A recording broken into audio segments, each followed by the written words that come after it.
I used to think public transportation was the safest way to explore a new city. Buses follow fixed routes, stop at designated spots, and carry dozens of other tourists just like you. That was before my trip to Poland last summer, before I learned that some buses aren't buses at all, and that some routes are designed to make sure you never reach your destination.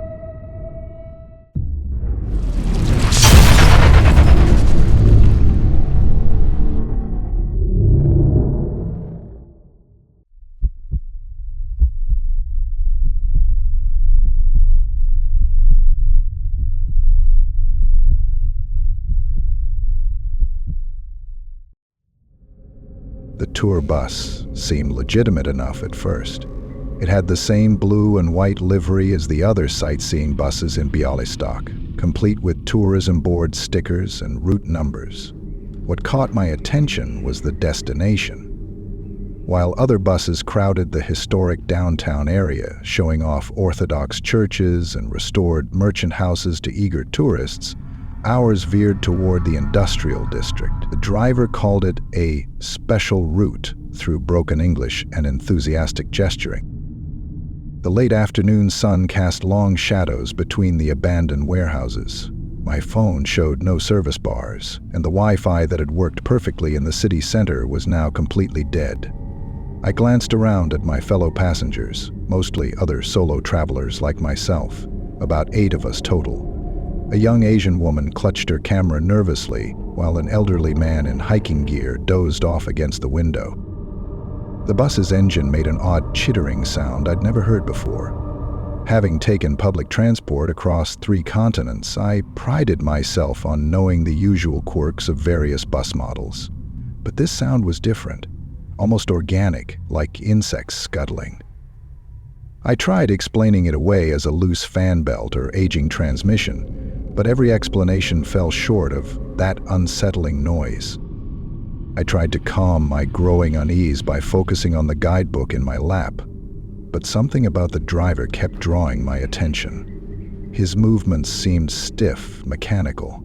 The way his head turned when checking mirrors was too rigid, too precise, and his skin had an unnatural sheen to it, like it had been coated in something. When he shifted in his seat, his uniform didn't wrinkle naturally. It moved as if it were part of him. The bus turned off the main road onto a side street I recognized from my morning photography walk. Yesterday, this industrial area had caught my eye with its stark Soviet-era architecture and vibrant street art, but something was different now. Bus stop signs dotted the cracked concrete, creating a trail that led deeper into the warehouse district. These weren't here this morning. I was certain because I'd spent nearly an hour photographing the graffiti on these very walls. A teenage boy near the front started arguing with the driver in what sounded like German, pointing at his phone's map. The driver's response was unintelligible, not Polish, not English, not any language I recognized. Just a series of clicks and whirs. The boy's face paled as he stepped back, finally noticing what I had. The driver's jaw wasn't moving right. The words, if you could call them that, seemed to emanate from somewhere deeper within. The bus lurched to a stop with an unnatural shudder. The doors hissed open, but instead of the normal hydraulic sound, it was more like breathing. The German teenager stood up, clearly intending to get off, but froze mid-step. I followed his terrified gaze to the driver's reflection in the rearview mirror. The driver's face had shifted. The skin around his jaw had split open, revealing something dark and chitinous underneath. What I had mistaken for a uniform collar was actually part of his exoskeleton, extending up from beneath the apparent human skin. An overwhelming chemical smell filled the air, sweet like cleaning solution, but with a musty undertone that reminded me of decaying leaves. My head started spinning. The elderly man slumped forward, unconscious. The Asian woman's camera clattered to the floor as her hands went limp. I held my breath and fumbled with my water bottle, pulling my shirt over my nose and dousing the fabric. The dampness helped filter whatever gas was filling the cabin, but I could feel my consciousness slipping. Through my blurring vision, I watched in horror as the roof began to peel back like skin, revealing wing-like membranes that unfurled against the purple dusk sky. The wheels weren't wheels anymore. They were legs, too many legs, folding and unfolding like a giant insect. The seats around me began to pulse and writhe, and I saw small shapes emerging from underneath. Juvenile creatures, each one a miniature version of our bus, skittering across the floor toward the unconscious passengers. The emergency window release fought against my grip, the mechanism feeling oddly soft and pliable beneath my fingers. When it finally gave way, the glass stretched like membrane before tearing. My backpack caught on something wet and fibrous as I forced myself through the opening. The drop to the ground knocked the wind from my lungs, but the skittering sounds above kept me moving. Behind me, I heard enormous metal legs scraping against concrete. Small shapes darted through the shadows, miniature buses, no bigger than motorcycles, moving with terrifying speed. One crossed my path, its headlight eyes glowing with bioluminescent hunger. I kicked it hard, feeling its exoskeleton crack under my boot, and changed direction. The smell of its ichor was sharp and metallic. Two more of the juveniles appeared ahead of me, their front grills splitting open to reveal rows of something too similar to teeth. I grabbed a piece of broken concrete and hurled it at the nearest one. It connected with a sickening crunch, sending the creature tumbling. Its companion reared back, front wheels unfolding into segmented limbs. I used that moment to sprint past them, hearing their chitinous legs clicking against the pavement behind me. The sound of rushing traffic grew louder as I approached what I hoped was the main road. My lungs burned from the gas and exertion, but the memory of those pulsing seats and writhing shapes kept me moving. I heard a strange whirring overhead. The adult creature had taken flight, its wing membranes casting enormous shadows in the fading light. But it seemed reluctant to follow me toward the populated areas. I burst onto a street filled with normal traffic and functioning streetlights. Several people stared as I emerged from the industrial zone, gasping and disheveled. When the police finally arrived, they spoke no English but understood my frantic pointing. They made some calls, and within minutes, serious-looking people in unmarked vehicles began arriving. I noticed they wore thick gloves and carried what looked like specialized equipment. I spent the next 6 hours being questioned by various officials. They showed me photographs of different bus models, asking me to identify the one I saw.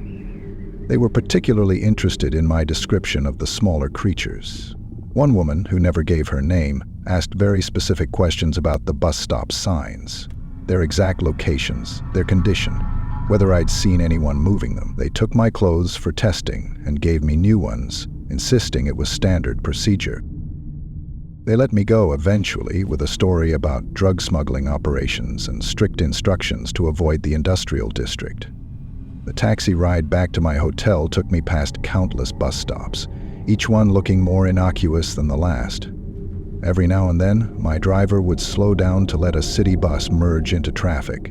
The same blue and white livery, the same tourism board stickers, the same route numbers. I've taken trains exclusively since then. At least they run on tracks. You always know exactly where they're going. The extra cost and inconvenience seem trivial compared to what I saw in that industrial district in Bialystok. Sometimes I dream about those crooked bus stop signs, appearing one by one, creating their own twisted path through empty streets. When I wake up, I check my maps obsessively, marking the routes I know are safe. It's not the buses themselves that frighten me anymore. It's the destinations they might have in mind. If you're enjoying this, please don't forget to like the video and subscribe to the channel for more eerie tales. You know that feeling when you're alone in an elevator and it stops between floors for just a second too long? That moment when your mind starts racing about all the things that could go wrong. I used to think those fears were irrational. Now I know better. I know exactly what kind of things can be waiting on the other side of those doors, and trust me, mechanical failure is the least of your worries.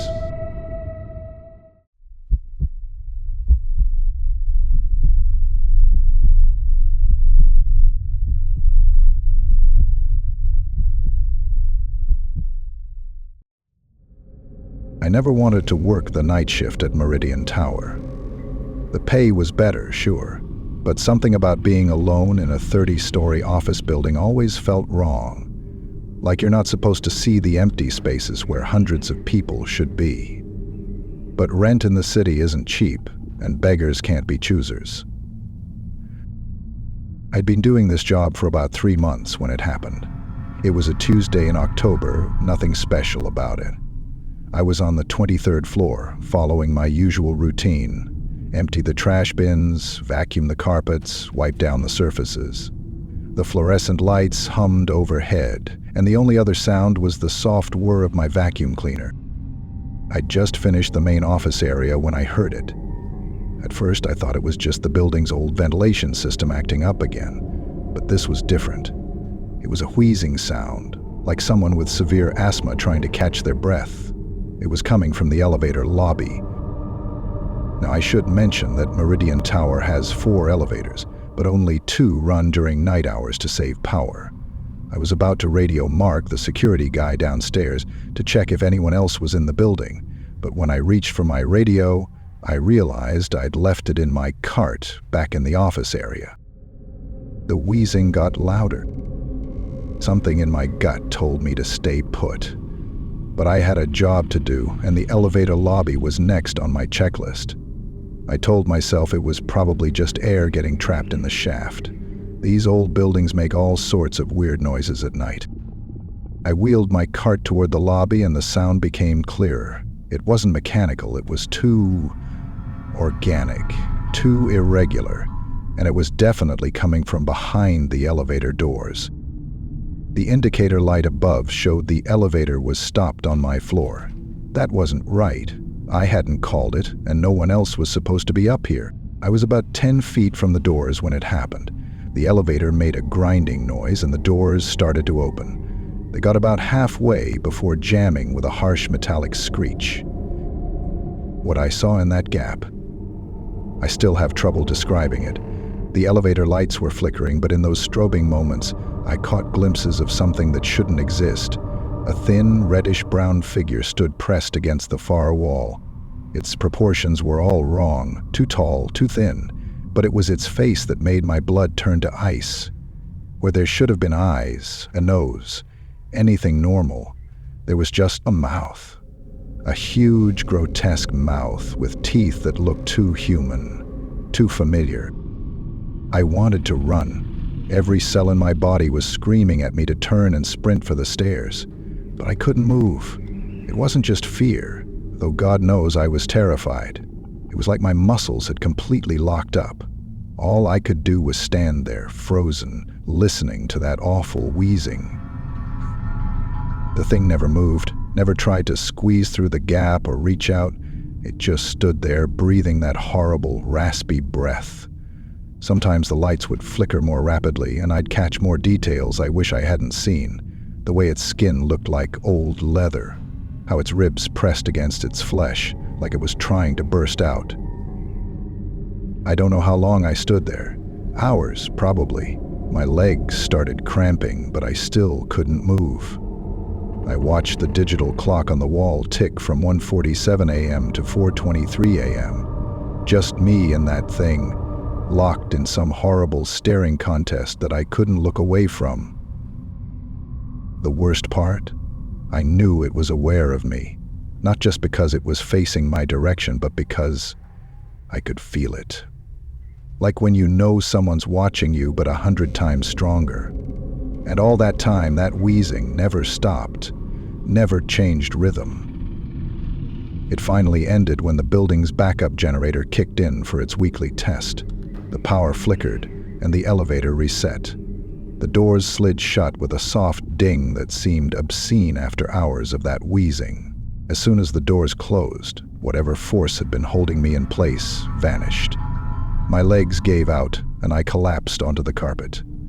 I could move again, but I didn't want to. I just lay there, shaking, until Mark found me during his morning rounds. I quit that job the same day, told them I had family issues to deal with. They probably didn't believe me, but I didn't care. I found other work, day shifts only, in buildings with stairs. But here's the thing that really keeps me up at night. I never actually saw more than maybe 10% of that thing through the gap in those elevator doors. Yet somehow, I can describe every inch of it in perfect detail.